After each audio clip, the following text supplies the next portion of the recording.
Hey, I fixed it. Hey, everybody. This is the Mrs. Wolfie from our half-acre homestead. I'm not even wearing my headband today.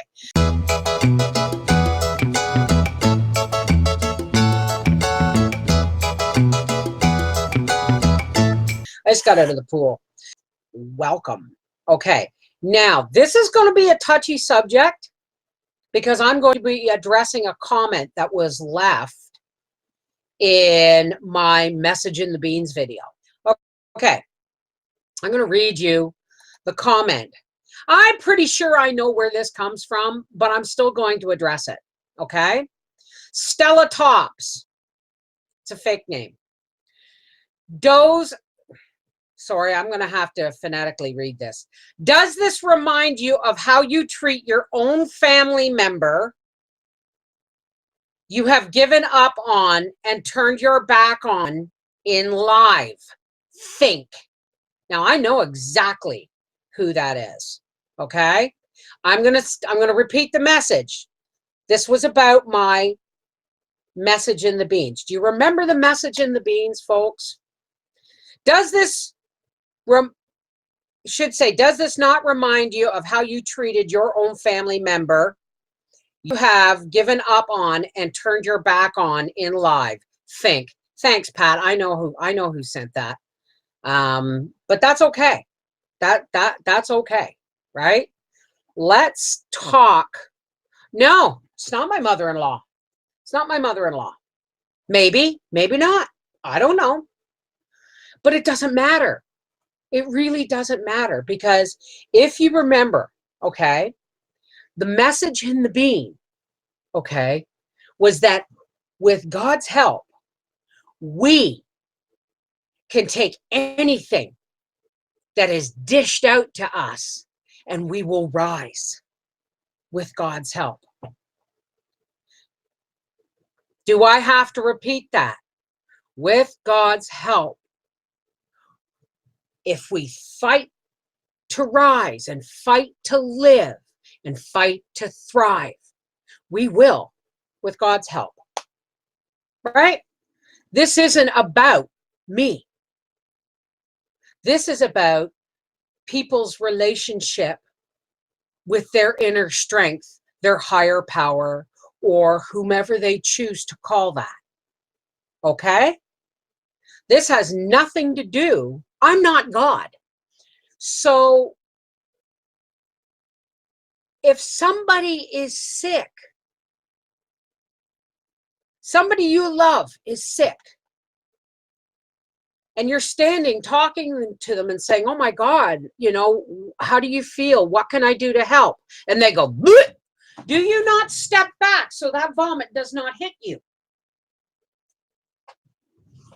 If somebody in your family if they have toxic blood and they come to you and they say, please, please, please, can you take a pint of my bad blood and put it in your body because I can't handle it anymore?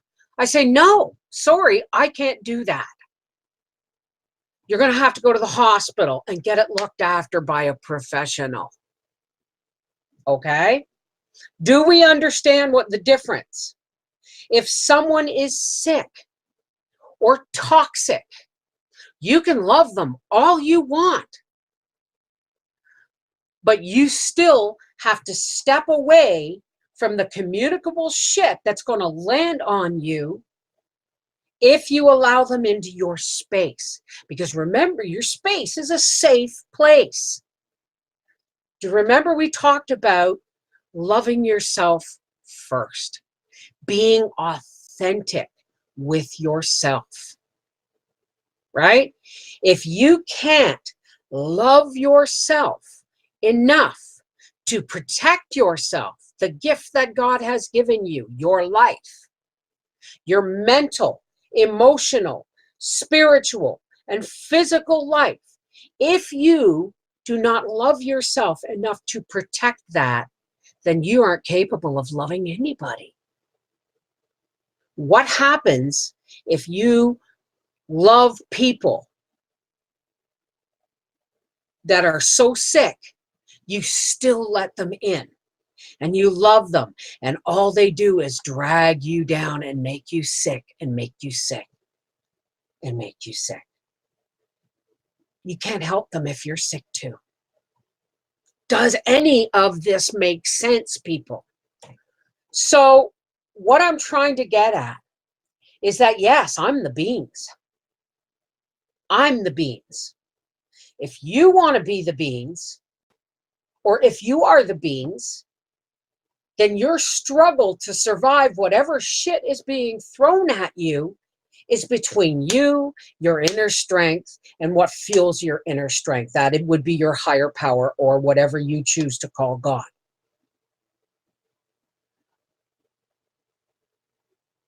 But that is not those aren't my beans. Those are your beans, right? Those are your beans. My beans, I've struggled. I've had thrown at me left, right, and center, mentally, emotionally, physically, and spiritually. And I found myself sprouting at the bottom of that drain under the garbage. And I rose. Okay? But don't ask me to do it for you. I can't. That's your struggle. That's your fight.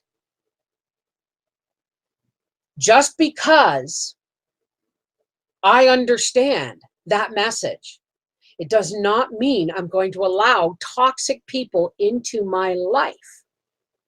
This has been lessons over years now that I'm learning, right? If somebody you love punches you in the face, are you going to stand there and say, it's okay, I love you, punch me in the face again? Oh, hell no, you're not. Are you? Because that would be you allowing somebody else to batter God's gift, you. This is where it gets to be a personal one-on-one relationship with your strength, or the power, your higher power, or the God of your understanding, okay? Whom I choose to call God. All I'm saying is, by me telling that person, that family member in live chat, asking my moderators to boot her, was me protecting my mental, emotional, and spiritual health. Do you understand? Because without those three things, I'm in a fibro flare again. And then my physical health is challenged. So this is why I chose to address this. Now, somebody mentioned that I was speaking, somebody assumed maybe, or thought maybe I was speaking about my mother-in-law, and I wasn't. That's a whole other basket of laundry. Whole other basket of laundry. Now, with my mother-in-law, Mary Jane will tell you that I had to step away from Mary Jane for 8 years. Everybody knows the story. She's my person. And I had to oust her from my life completely for 8 years. Because I was still growing, I was still healing, and as far as I was concerned, Mary Jane had a whole basket of crazy that I had no idea how to deal with or talk to, because I wasn't well myself. Right? I had my own whole basket of crazy. So in that time that Mary Jane and I were not speaking, we've gone to our neutral corners to heal, so that we could come back and communicate on a level that we both understood. Mary Jane will tell you, if she's here, she's probably not, because she's got crappy internet where she is right now. But she will tell you that that was the best thing. That was the healthiest and most loving thing we could do for each other at the time. And we are a rock. We are now the rock we were supposed to be all along. But a whole bunch of crap got in the way. This other person, is not trying to get well. This other person is not able to. I don't know. All I can do is stay outside of their toxic reach and pray for them. Now, I'm not talking about my mother-in-law, folks. All right? Because that's a whole other basket of laundry. What happened between my mother-in-law and I was a total lack of communication, a total lack of understanding, and me not setting my boundaries hard enough in my life and in my home and in my marriage. And when I finally realized what was going on, that my boundaries were being violated and I was getting sicker and sicker and sicker.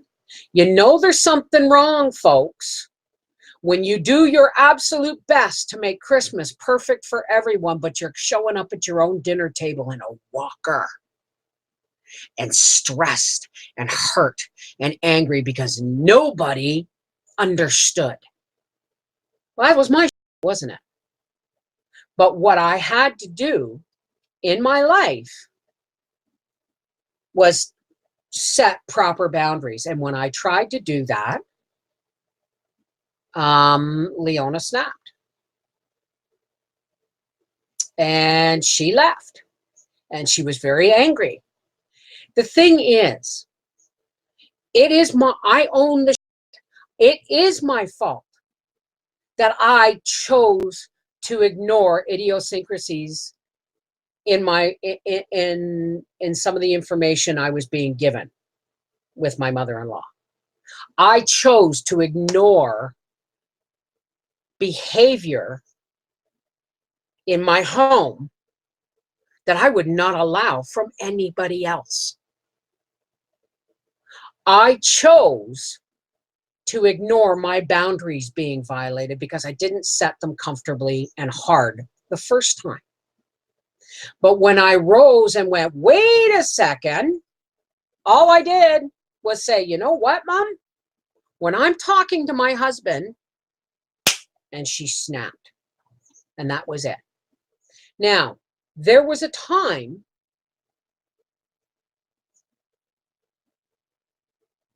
when I wouldn't have spoken about this. I own the fact that I was consensual in the lie. That was the relationship. But when I woke up and realized a lot of it was a lie, and I tried to set the boundaries right, it was already too late. There was a time when Leona was going to live with us. If we could have worked it out. She was going to live here, but keep her address in Ontario, and then she was going to go down and stay with her daughter in Ontario when she went to go for her medical stuff, right? So she was going to go back to Ontario for a week or so at a time and go to all her doctors and get all her prescriptions, and then she was going to come back and stay with us. But that got harder and harder to see because complicit, thank you. That got harder and harder to see because we couldn't get a stair lift for the chairs in the basement, for the stairs on the basement. Changing Mom's doctors would have been a nightmare of gigantic proportions. And I am not physically capable of looking after her. Now, she says, you never had to look after me. I could look after myself. That's fine if you want to eat toast and cereal until I make supper, because you can look after yourself. That's fine. But the week after she left, she fell and broke her hip. What if she'd have done that down my basement and I couldn't get down to her? She suffers brittle diabetes and is often passes out from low blood sugar when her blood sugar takes a dive. And all she says is, I'm going to go lay down. And the next thing you know, you have to call an ambulance because you can't wake her up. How was I going to know? She may think she didn't need looking after, but she does. She can't live alone, period. But that is not how all of this started to begin with. We built a room downstairs. When we bought this house, the basement was almost unusable. And there was practically no basement under our bedroom where the addition is. Howie thought the upstairs was way too small. The first winter, the ice backed up under the roof, and then we had to replace the roof the next year. Then we started the second Christmas. Howie built a family room and a sewing room under our bedroom here. I'm giving you some history. And then we had a nice big living room to watch TV in, but my knees were going bad.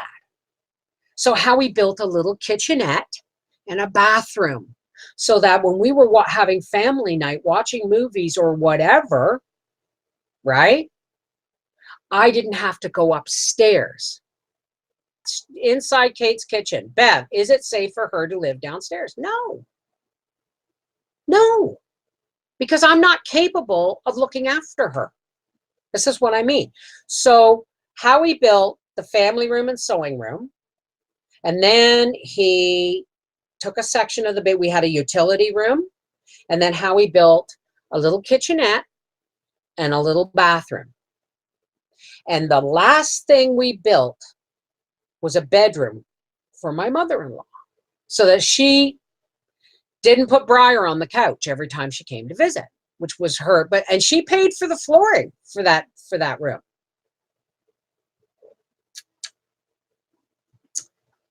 So she said, is it okay? Like it got to a point where her husband, Jim, was going to have to go into a retirement home because she couldn't look after him. He was 14 years older than her, somewhere around there.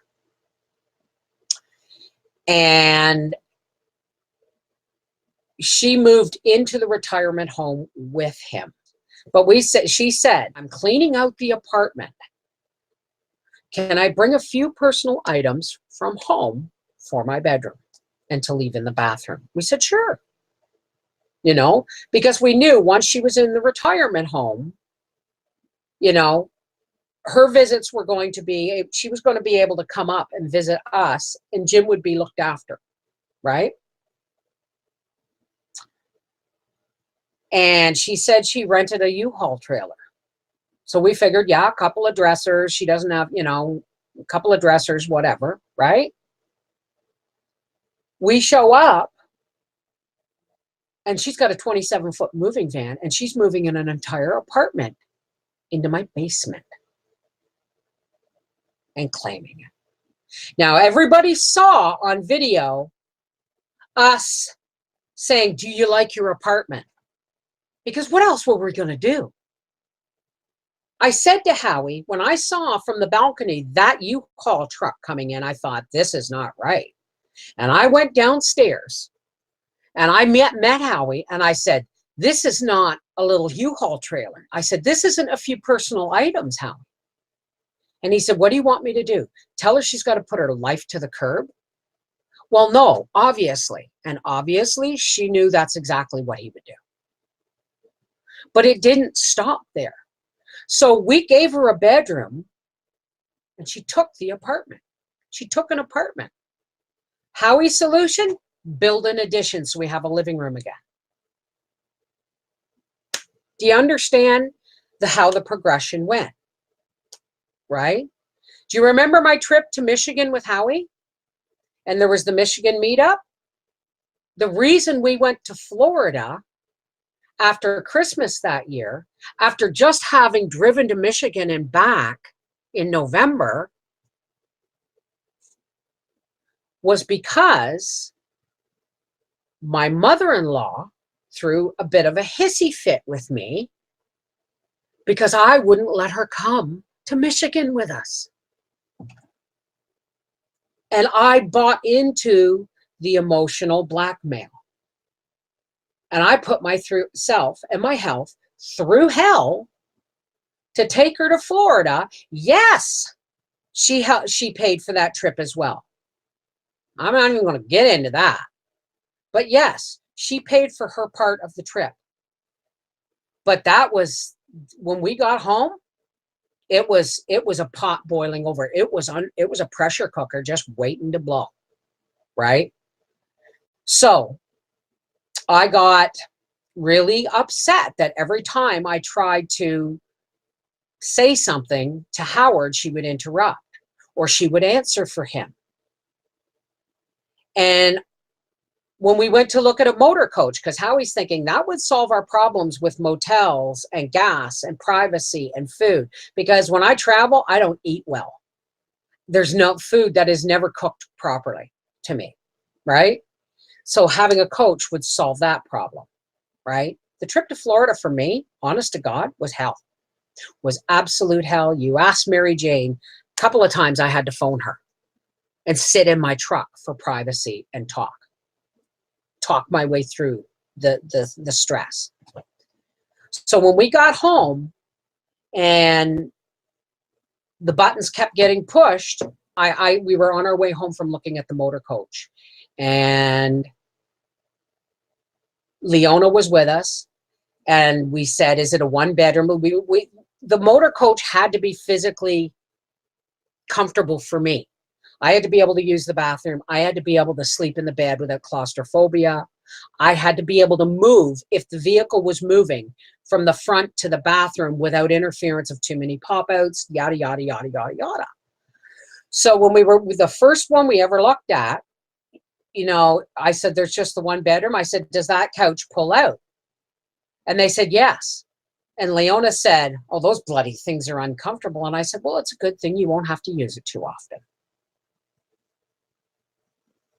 And that was it. That's when it started. And then on the way home, it got worse and worse and worse. I couldn't speak. So finally, I said to Howard, I said, there was a bit of a blow up at the grocery store because I said to Howard, let's stop and get some hot dogs and buns. Because my mother-in-law insisted on bringing hot dogs. Now, we liked them every once in a while, but they were sitting in my fridge, but there wasn't enough for the three of us. So I said, stop at Giant Tiger. And Howie goes, what for? I said, I want to get some hot dogs and buns. And he goes, okay. And then all of a sudden you hear from the back seat, or we could go to the IGA and I'll buy those sausages that we like so much. Well, that would mean I would have to cook. And boiling hot dogs and cooking sausages is two totally different things. And it was like the straw that broke the camel's back for me. So I just shut down. And we went past the IGA exit. And I said, Howie, we went past the IGA exit where your mother wanted to go to the store. And he goes, oh, we go all the way down to the Giant Tiger exit and past the Giant Tiger to go back to the IGA. How many women in this chat are going to see the significance of that? I wanted to go to Giant Tiger. My mother-in-law wanted to go to IGA. He missed the IGA, passed right by my Giant Tiger to take her to the IGA. When we got to the IGA, I needed some time alone because I needed some time alone. And I was going to phone Mary Jane. And so when Mom got out of the truck, Leona got out of the truck to go to the IGA, I said to Howard, Howie, could you go into the IGA with your mother and get me, oh, well, Bev, now you're being silly. I can get whatever you need, blah, blah, blah, blah, blah, blah. And I said, no, Mom, it's okay. Howie, could you? Well, now you're just being childish. Just tell me what you want. Blah, blah, blah, blah, blah, blah. And I went, fine, Mother, bananas, right? And she left. And Howie goes, what the hell is going on? And I said, Howie, I just wanted 5 minutes alone. 5 minutes alone. And I started to get out of the truck, and he said, now where are you going? I said, to the liquor store. Not because I was going to drink, and he understood that, but because I had tried 2 different places to buy the 95 proof alcohol I needed to make my cannabis oil. And I could only get it. And he said, you're not going to find it there. And I said, it's a liquor store. I'm pretty sure I'm going to get it there. Right? So I slammed the door and I went into the liquor store, and I came back out, and I got in the truck, and we were starting to pull out of the IGA. And I said, you know, Mom, that scene was totally unnecessary. She said, yes, it was totally unnecessary that you made a scene, basically. Yeah. And it was put back on me. And I went, and we had about a 30-minute drive to get home.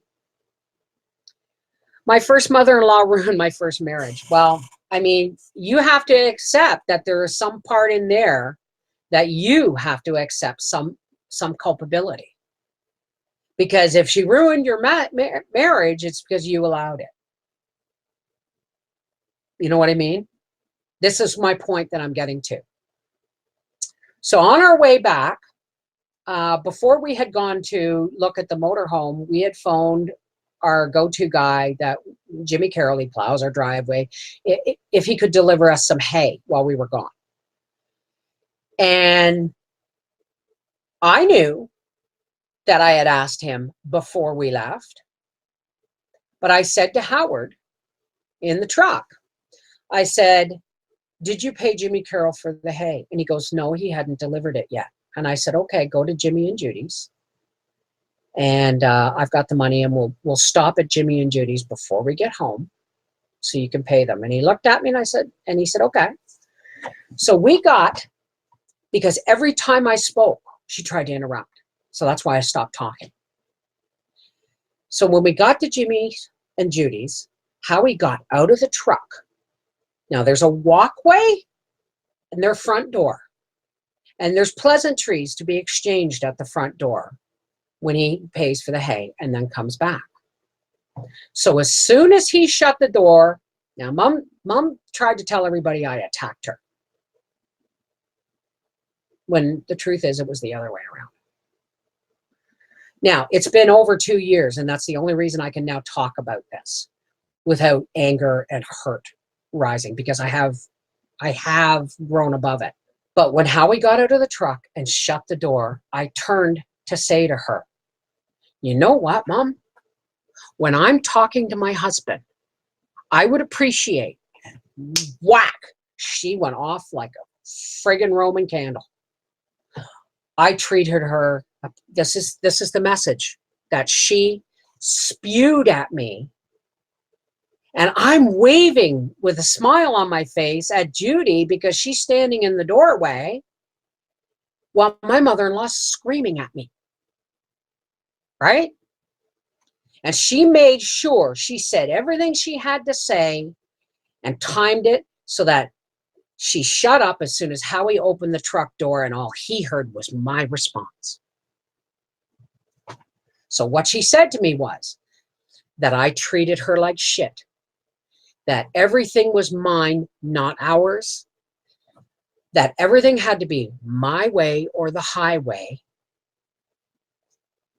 that, again, I treat her like shit, and that she was going home and never coming back again. And the truck door opened, and I went, wow, Mom, if that's the way you really feel, maybe you should go home and not come back. But I was gutted because my mother died when I was 9. So when Howie's father, Howard Sr., passed away in 93, no, it wasn't 93, it was 92, I believe. Just as I conceived, I was waiting to do a pregnancy test when we went to his dad's funeral. Okay, it was that close. Okay, but I wanted to make sure that I was not going to be the daughter-in-law.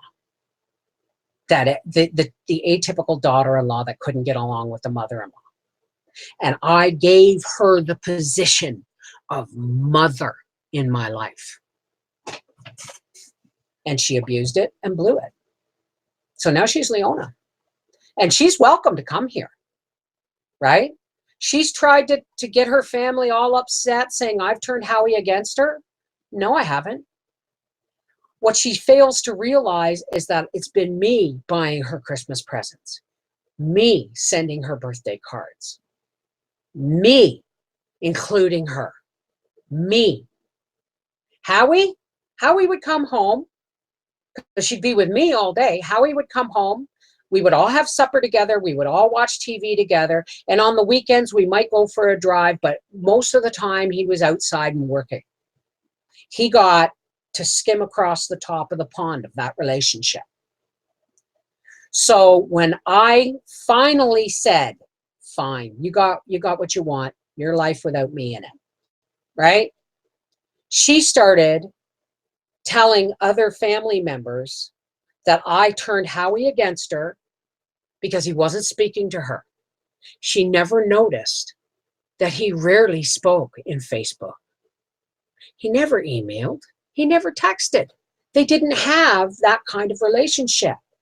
So all of a sudden, when the cards stopped coming and the phone calls stopped coming, I'm to blame because I was the one doing it. You get where I'm going? The truth of the matter is, I went through an extremely painful growing up period there. When I started to realize that people who talk about you behind your back are toxic. People who use you to get to somebody else or be close to somebody else are toxic. People who lie to you when the truth would be fine are toxic. Why would you stand and take a punch in the face twice? I got punched in the gut. I was gutted. And I spent a year and a half working through my feelings, owning my culpability in it, owning the fact that I allowed the behavior to continue when I knew it was not healthy. Owning all of that.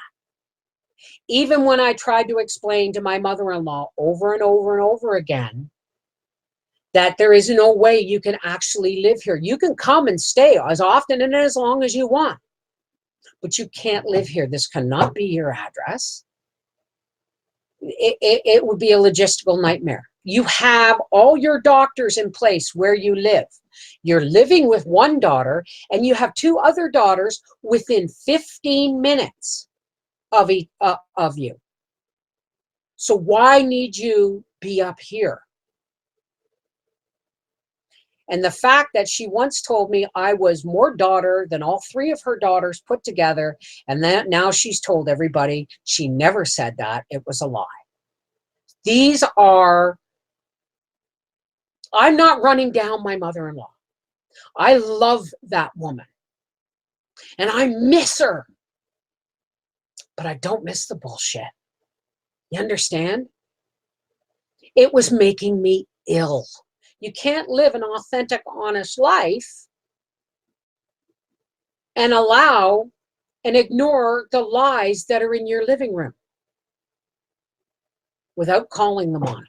That was my fault. I allowed that all to happen. That's the truth. Stress of dealing with those situations can cause many health issues. Well, in the time since, I've lost about, in the last 2 years, 2.5 years, I've lost about 40 pounds.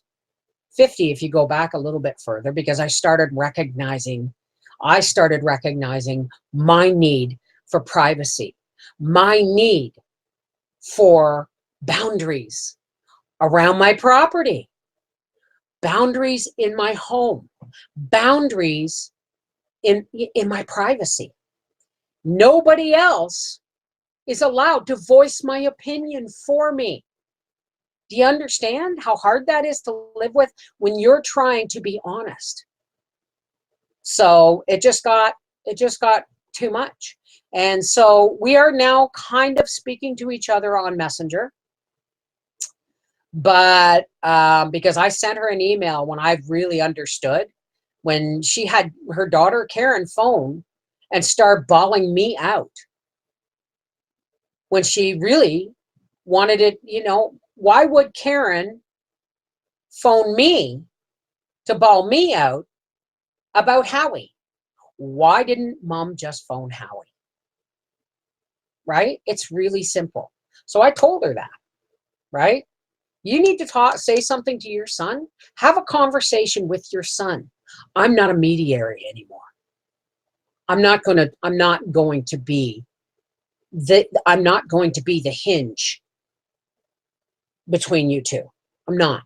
That brings you together. I'm not going to do that anymore. You guys got to figure that out for yourself. These are the things I've had to learn. Now, every once in a while, I'll send her a funny post on Messenger through Facebook, and I'll send her an inspirational quote or something like that, and she'll say okay, or she'll say ha ha ha, and that's about the extent of it. But I did make one promise, that I'm no longer going to be the person that sends the cards, that sends the invitations, because the last couple of invitations I've sent because I have worked through my anger and my hurt. So I've worked through all that. I'm cool. I'm good with it. She can come and visit anytime she wants, but I'm not going to invite her. She can pick up the phone. And Leona, if you're watching this, you can pick up the phone anytime and say, are you busy this weekend? We might want to come out. Come on down. But don't wait for an invitation from me. Because the last couple of invitations, you told me you would RSVP in good time. No, excuse me, Karen told me you would let me know in good time. And I made a turkey dinner for Mother's Day, and you didn't even let me know you weren't coming. This is the kind of behavior I am removing myself from. If I extend you a courtesy of an invitation that needs an RSVP, and you don't RSVP me, I have no idea what to make of that, right? But what I do get out of that is a slap in the face. That is me, not a slap in the face, me extending the hand of courtesy and having it slapped away. What do? I don't extend the hand anymore. I've been smacked one too many times. So she wants to come and visit her son, stay the weekend, play in the pool. All she has to do is let me know she's coming so I can make sure the bedroom downstairs is clean and outfitted with fresh linens. But I'm not extending the invitation. Family or not, assuming the responsibility of others and their emotional baggage, good or bad, is never a good idea. Exactly.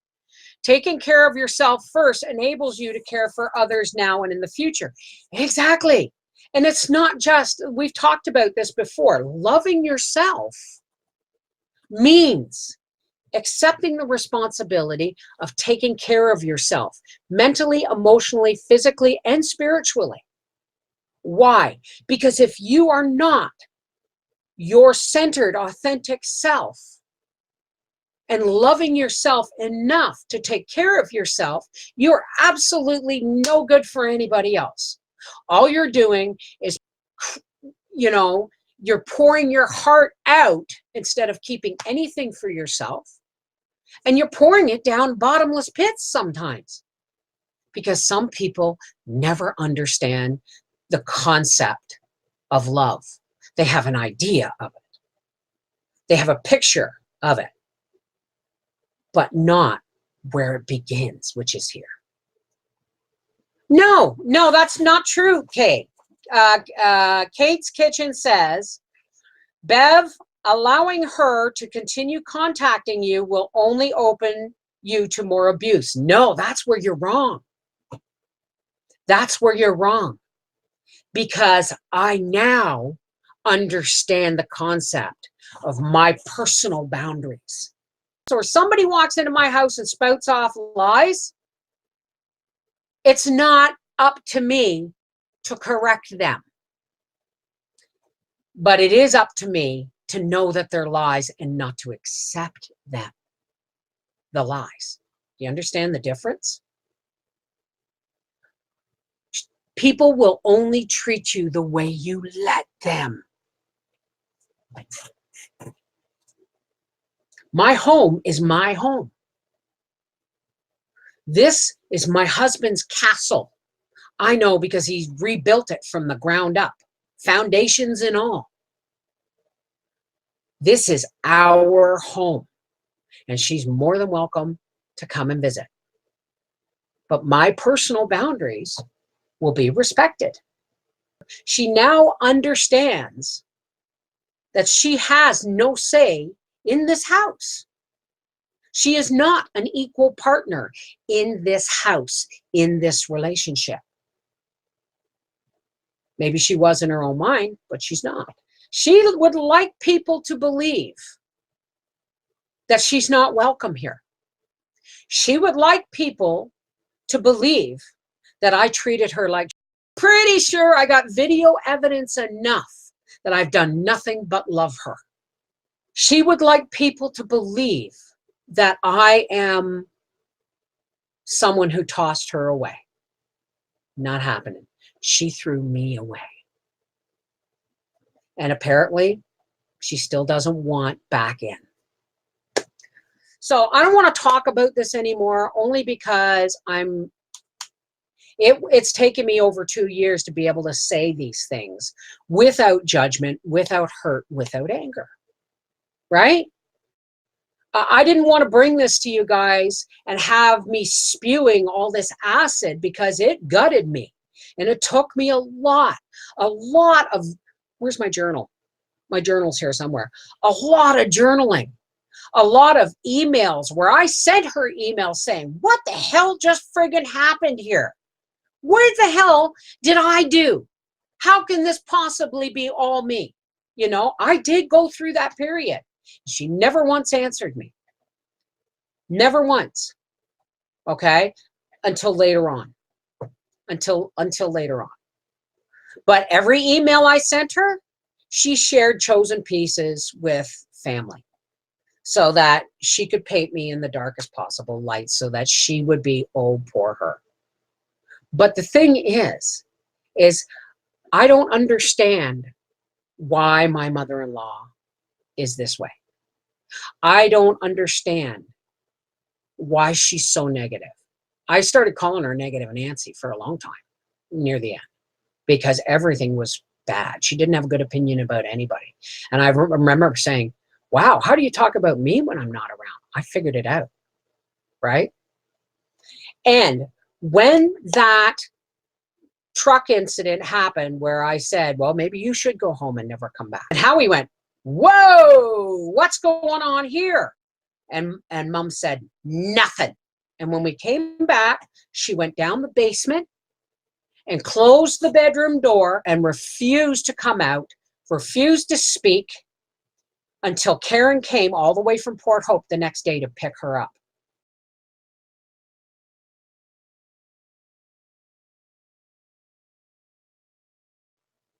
And I tried to get her to come out of the basement. I made dinner. I said, and then I waited till I cooled off. And the next day I made breakfast. And I said to Howie, you go down and ask her to come for breakfast because we need to talk about, because I said to her, I called downstairs, we need to talk about this as a family because there's some serious misconceptional shit going on here. And you've accused me of a lot of really bad, nasty, hurtful things that are just not true. And I deserve to face that accusation. I haven't faced it since. She refused to come out of the basement until Karen came to get her. And in between Howie taking her stuff to the car and Karen coming in to go to the bathroom, she told them 2 different stories about what happened, that I attacked her. I don't understand why it is the way it is. I don't understand, okay? Understand this. I love that woman. I love her. I never stopped loving her.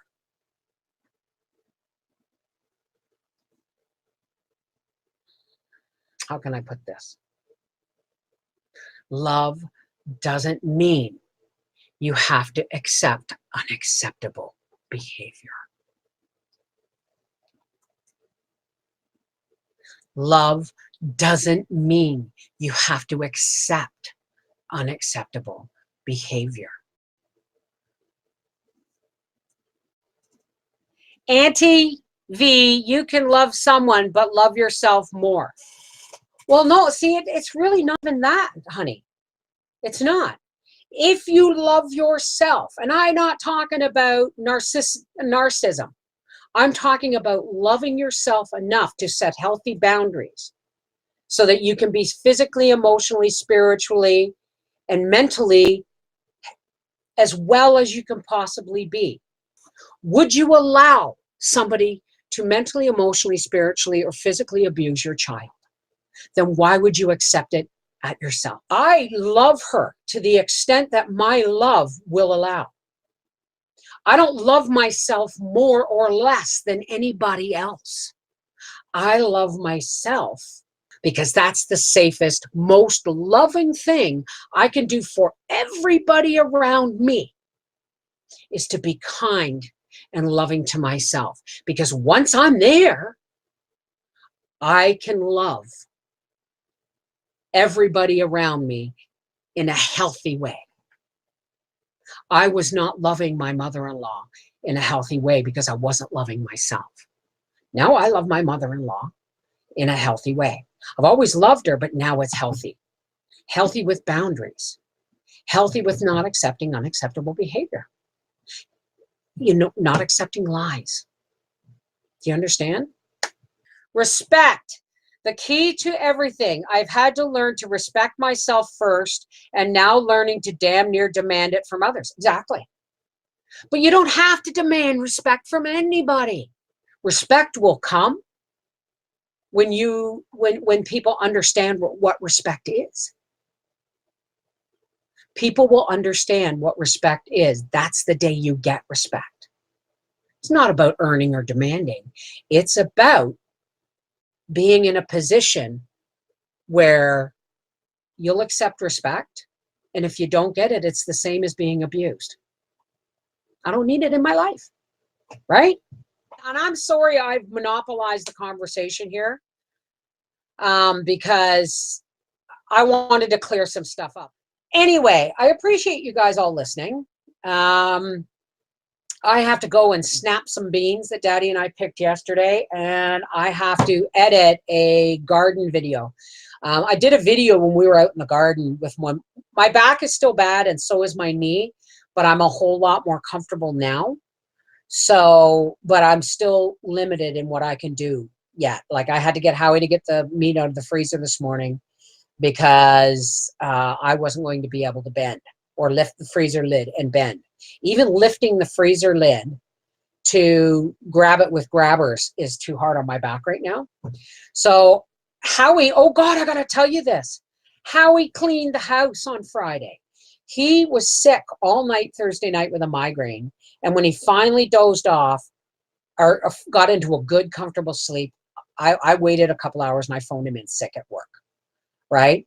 But at around 9 a.m., he got up, felt better. He needed the rest. And this was Friday, I couldn't walk without sticks or a walker.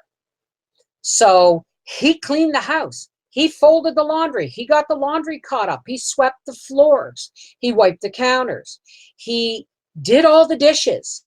You know what I mean? He tidied the tables so that when he went to the track Saturday morning, I was not going to have anything to worry about.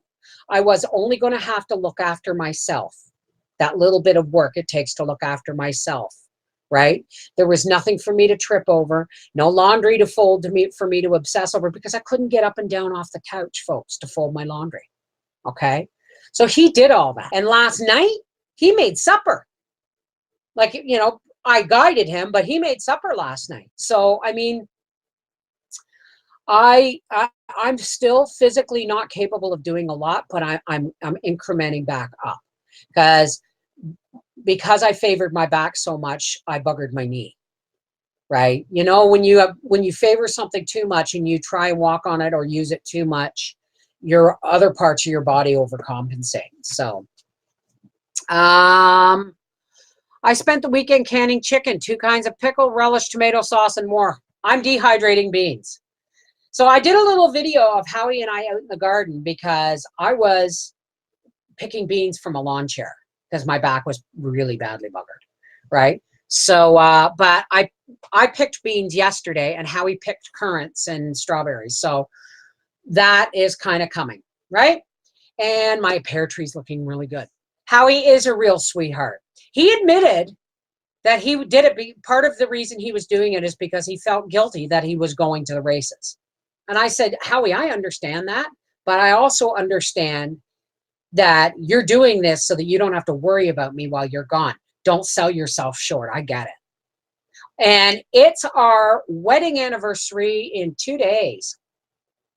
So he made me supper last night. So I don't know what, I think I'm going to make him a rib dinner. Ow, oh my tooth, don't do that, Bev. I think I'm going to make him a rib dinner for our anniversary. And I think I'm going to make him a pumpkin pie. And there's no worry about him seeing this because he never watches my videos. This is the Mrs. Wolfie from our half-acre homestead saying, I am burning through my data. I have to go. I have to snap beans, blanch them, and put them on the dehydrator. But when they're done, I'm going to show you what I got out of my 3 little beds of beans. I'm pretty sure I got almost a half-gallon jar of dehydrated beans. That will do us almost all winter. Take care. God bless. I love you guys. And remember, love doesn't mean having to accept unacceptable behavior.